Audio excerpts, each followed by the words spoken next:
नमस्कार दोस्तों, SSC ranker में आपका स्वागत है। मैं अभिनव। आज हम लोग पढ़ेंगे 29 जनवरी 2026 के महत्वपूर्ण करंट अफेयर्स को, जो एसएससी, रेलवे, बैंक और अन्य सभी प्रतियोगी परीक्षाओं के लिए बेहद जरूरी है। तो चलिए आज का पहला क्वेश्चन स्टार्ट करते हैं। तो क्या है दोस्तों पहला क्वेश्चन? चलिए, हाल ही में भारत यूरोपीय यूनियन मुक्त व्यापार समझौते के तहत यूरोपीय यूनियन भारतीय निर्यात के कितने प्रतिशत हिस्से पर टैरिफ हटाएगा? ए 95%, बी 97.5%, सी 99.5%, डी 100%। तो इसका सही आंसर 99.5% पे ये यूरोपीय यूनियन जो भारतीय निर्यात के पर से टैरिफ को हटाएगा। कितने परसेंट को? 99.5%। ठीक है दोस्तों, यूरोपीय यूनियन यूरोपीय यूरोपीय यूनियन ये है, इसके 27 सदस्य देश हैं। ठीक है, चलो, इसका मुख्यालय कहाँ है? ब्रुसेल्स, बेल्जियम में। कहाँ पे है? ब्रुसेल्स, बेल्जियम में। चलो दोस्तों, अब नेक्स्ट क्वेश्चन की ओर चलते हैं। क्या है? चलो, हाल ही में किस राज्य केंद्र शासित प्रदेश की सरकार ने सूक्ष्म और लघु उद्यमों को 10 करोड़ तक की गारंटी मुक्त ऋण प्रदान करने के लिए सीजीटी एमएसई के साथ एक समझौता ज्ञापन पर हस्ताक्षर किए हैं? ए दिल्ली, बी मुंबई, सी मंगलौर, डी कोलकाता। एक तो पहली बात जान लो, सीजीटी एमएसई का फुल फॉर्म क्या है? Credit guarantee fund trust for micro and small enterprises. ये है, ये याद रखना दोस्तों। कभी कभी एग्जाम में पूछ लिया जाता है कि सीजीटी एमएसई का फुल फॉर्म क्या है। ठीक है, तो याद रखना, एक बार रेटिंग दे देना तो तुम लोग को याद हो जाएगा। Credit guarantee fund trust for micro and small enterprises. ठीक है, चलो, इसका सही आंसर क्या होगा? तो बताओ दोस्तों, किसने एक समझौता ज्ञापन पर हस्ताक्षर किया? तो इसका सही आंसर क्या होगा? दिल्ली। दिल्ली की मुख्यमंत्री कौन है? तो अभी रेखा गुप्ता जी हैं। ठीक है, चलो नेक्स्ट क्वेश्चन की ओर चलते हैं हम लोग। क्या है देखते हैं। चलो, जनवरी 2026 में सतलुज यमुना लिंक नहर विवाद को सुलझाने के लिए किन दो राज्यों के मुख्यमंत्रियों के बीच बैठक हुई? ए पंजाब और राजस्थान, बी हरियाणा हिमाचल प्रदेश, सी पंजाब और हरियाणा, डी हरियाणा और दिल्ली। तो पंजाब और हरियाणा। क्या होगा? पंजाब और हरियाणा। चलो, सतलुज नदी के बारे में पढ़ते हैं हम लोग। सतलुज, सतलुज नदी।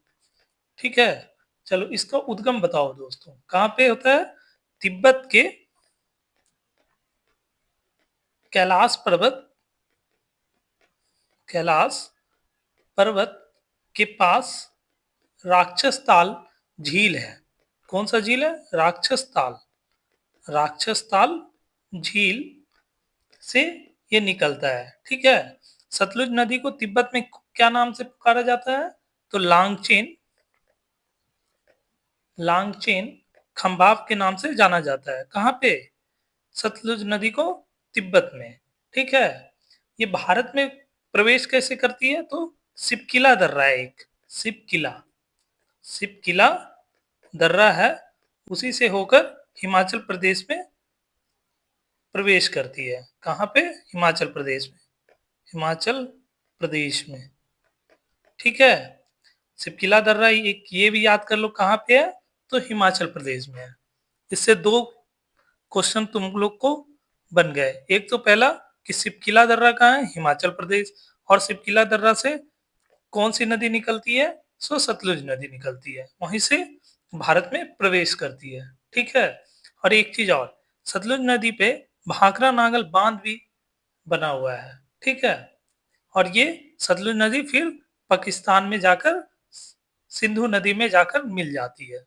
ठीक है। हाँ, अब कौन सा नदी बच गया दोस्तों? तो बच गया यमुना। चलो, यमुना यमुना नदी का उद्गम कहाँ से होता है? यमुना नदी का उद्गम उत्तराखंड के उत्तरकाशी जिले में यमुनोत्री ग्लेशियर है, वहां से निकलता है।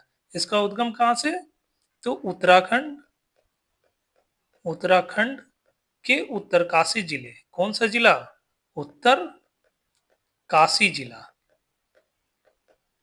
में क्या है? यमुनोत्री ग्लेशियर है। यमुनोत्री ग्लेशियर से निकलता है। ठीक है। और बताओ ये जाकर कहाँ मिलता है? तो यमुना नदी गंगा में कहाँ पे मिलती है? तो प्रयागराज के संगम में जाकर मिल जाती है वो। ठीक है। एक चीज और, यमुना की सहायक नदी बताओ, क्या क्या है? सहायक नदी कौन कौन है बताओ? एक तो देखो क्या है, एक तो चंबल, चंबल सहायक नदी है। केन है, बेतवा है, और एक टोंस नदी है। ये सब किसकी सहायक नदी है? तो यमुना की। ठीक है। एक चीज और, यमुना की लंबाई कितनी है? कितना किलोमीटर है? 1376, लगभग 1376 किलोमीटर इसकी लंबाई है। ठीक है। चलो, अब अगले प्रश्न की ओर चलते हैं हम लोग। ये सब एकदम इंपॉर्टेंट है। क्या है? इंपॉर्टेंट, याद रखना दोस्तों। चलो, हाँ, हाल ही में जनवरी 2026 में किस राज्य सरकार द्वारा प्लेटफॉर्म आधारित गिग वर्कर्स के लिए एक कल्याण विकास बोर्ड, वेलफेयर डेवलपमेंट बोर्ड के गठन की अधिसूचना जारी की गई? ए राजस्थान, बी उत्तर प्रदेश, सी कर्नाटक, डी गुजरात। तो इसका सही आंसर क्या होगा? कर्नाटक। कर्नाटक जो है दूसरा ऐसा राज्य है जो कि कल्याण, वेलफेयर डेवलपमेंट बोर्ड का गठन किया है। ठीक है। दूसरा, पहला कौन सा राज्य? तो राजस्थान पहला है जो कि गिग वर्कर्स के लिए कानून बनाने और कल्याणकारी बोर्ड गठित करने वाला भारत का पहला राज्य है। ठीक है। चलो, अब अगले प्रश्न की ओर चलते हैं हम लोग, याद रखना ये सब। चलो, भारत और यूरोपीय संघ ने किस संस्था के माध्यम से परमाणु ऊर्जा के शांतिपूर्ण उपयोग के लिए अनुसंधान और विकास समझौते पर हस्ताक्षर किए हैं? ए IAEA, बी यूरेटम, सी CERN, डी नॉर्डिक काउंसिल। कौन सा है बताओ? इसका सही आंसर क्या होगा? यूरेंटम। किसके साथ समझौते पर हस्ताक्षर हुआ है? यूरेंटम के साथ। अब हम लोग एक एक करके इसके बारे में पढ़ते हैं। IAEA क्या है, यूरेटम क्या है, CERN क्या है, और नॉर्डिक काउंसिल है।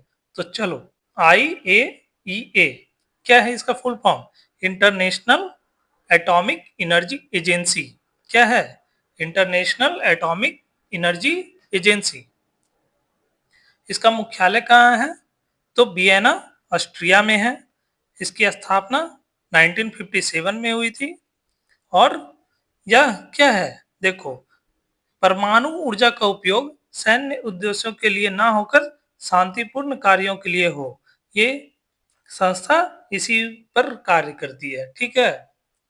चलो, अब हम लोग पढ़ते हैं अगला, यूरेटम पढ़ते हैं अब लोग हम लोग। यूरोपियन एटॉमिक एनर्जी कम्युनिटी, इसका मुख्यालय ब्रुसेल्स, बेल्जियम में है। इसकी स्थापना 1957 में की गई थी। चलो, CERN क्या है? European Organization for Nuclear Research. इसका मुख्यालय जेनेवा, स्विट्जरलैंड में। इसकी स्थापना 1954 में हुई थी। ठीक है। चलो, एक चीज और पढ़ लो, क्या है? यह दुनिया की सबसे बड़ी कण भौतिकी पार्टिकल फिजिक्स प्रयोगशाला है। ये यहाँ लॉर्ज हेड्रोन कोलाइडर है, जहाँ गॉड पार्टिकल्स की खोज हुई थी। भारत इसका एक संबंध सदस्य है, एसोसिएट मेंबर है। कैसा मेंबर है? एसोसिएट मेंबर है CERN का, European Organization for Nuclear Research का।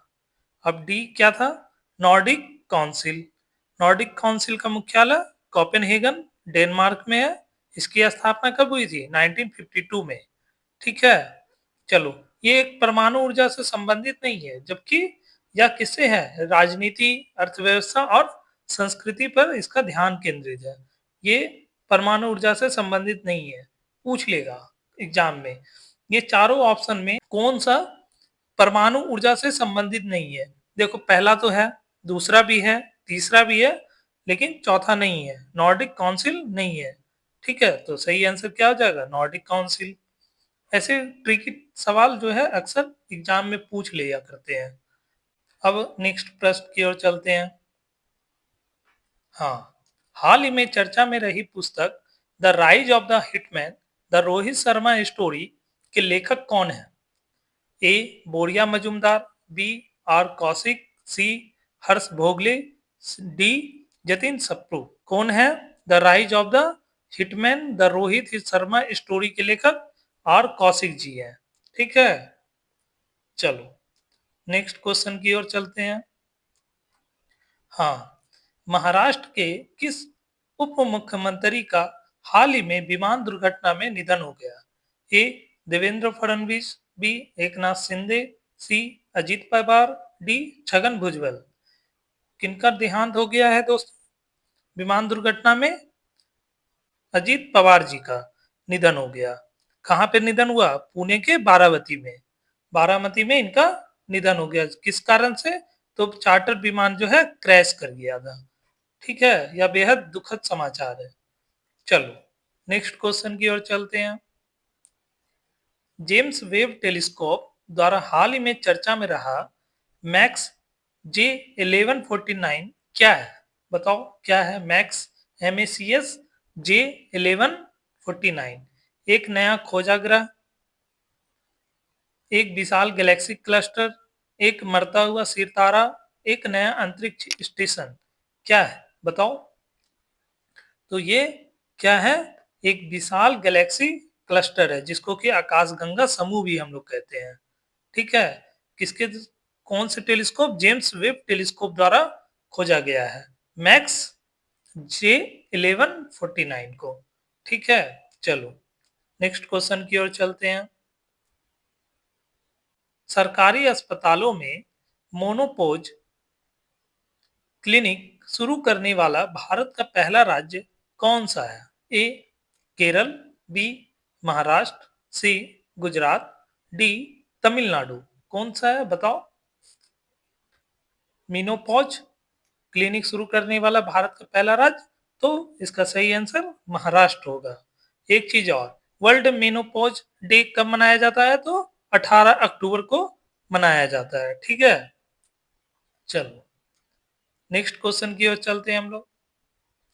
हाल ही में बांग्लादेश ने किस देश के साथ सैन्य ड्रोन के स्थानीय उत्पादन के लिए समझौता किया है? ए रूस, बी तुर्की, सी चीन, डी भारत।